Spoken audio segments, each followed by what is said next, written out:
Today we're going to talk about one of the biggest bottlenecks in, well, pretty much all of our modern tech, the battery. You know the feeling, right? Your phone gets a super fast new chip, a better screen, but the battery? Still dead by 5 p.m. Well, there's a material out there with 10 times the power that could fix all this. But it has a little problem.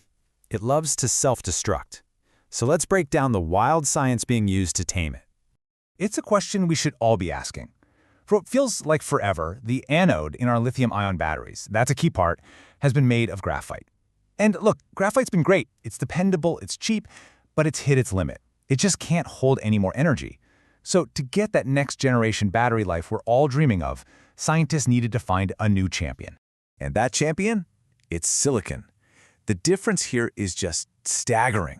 I mean, look at these numbers. Silicon can theoretically hold more than 10 times the energy of graphite. This isn't just a small step up, it's a revolutionary leap. So that leads to a pretty obvious question, right? If it's so amazing, why isn't it in your phone right now? Well, that brings us to the heart of the issue, because with that incredible power comes an equally incredible and destructive problem, a fatal flaw. 300%. That's not a typo.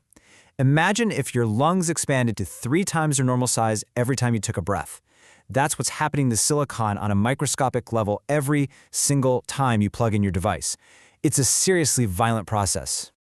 Okay, let's actually see what's going on here. So we start out with this nice, perfect little particle of silicon. It's our anode, just waiting to soak up all those lithium ions, which is basically how a battery stores energy. So far, so good. But then you plug it in. The lithium ions flood into the silicon. The particle gets charged up, but it also just balloons. That 300% expansion we just talked about, this is it. The stress from the inside is so huge that the particle literally cracks itself apart. It shatters. And this is the aftermath. When you use your device and the battery discharges, the particle tries to shrink back down. But it can't heal itself. It's just a pulverized pile of dust now, and those little fragments can't hold a charge anymore. After just a few cycles, the anode is shot, and the battery is dead. That is silicon's broken promise. So, how in the world do you solve a problem like that? How do you tame this beast? Well, if silicon is the super strong hero that can't control its own power, then it needs a suit of armor. And it turns out, the perfect material for that armor is carbon. So the big idea, and this comes straight from the research, isn't to stop the silicon from expanding. You can't fight that. The key is to contain it. By mixing silicon and carbon together to create a composite material, scientists can build a kind of flexible cage that holds everything together. And we're not just talking about one kind of suit of armor. Oh no, we're talking about a whole armory of different designs, all at the nanoscale. Researchers are getting incredibly creative, designing all kinds of carbon structures to wrap around the silicon. Let's take a quick look at some of these. You have everything from just mixing nanoparticles together to using things like nanotubes or nanosheets to build a flexible web. But then you get into the really cool, engineered stuff, porous structures. And these 3 are my favorite. Hollow core shells, and yolk shells. These are like tiny, purpose-built containment chambers for every single silicon particle.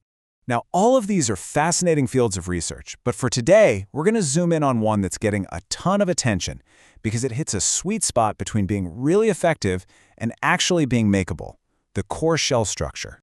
The idea is beautiful in its simplicity. You take your powerful silicon nanoparticle, that's the core, and you wrap it snugly in a thin, strong, and conductive layer of carbon, that's the shell. It's like individually gift-wrapping every single particle in its own little suit of armor.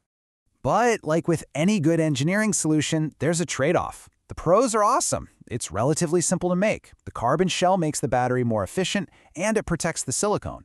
The big disadvantage? That tight fit. Because the shell is right up against the silicon, that massive expansion can still cause the shell itself to crack over time. It's a huge step forward, but it's not quite perfect yet. So how exactly does this armor work? Well, first off, that carbon shell acts like a flexible cage. It also helps electricity flow better, which is obviously important for a battery. But its main job, its most important job, is to physically squeeze the silicon particle, acting like a buffer. It contains that crazy expansion so the particle can't tear itself apart.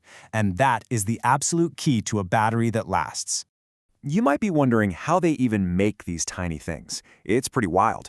Scientists use all kinds of methods, from basically smashing silicon and carbon together in a process called ball milling, to really precise techniques like chemical vapor deposition or pyrolysis, where they basically bake an organic material onto the silicon, leaving behind a perfect carbon coating. And here's the payoff.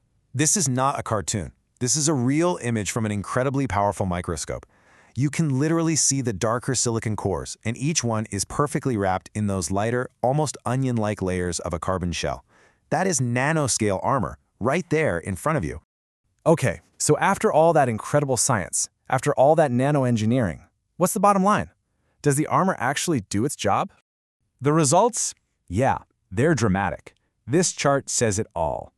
Where pure silicon just dies after a few charge cycles, these new silicon-carbon composites can go for over 100 cycles and still hold a massive amount of charge.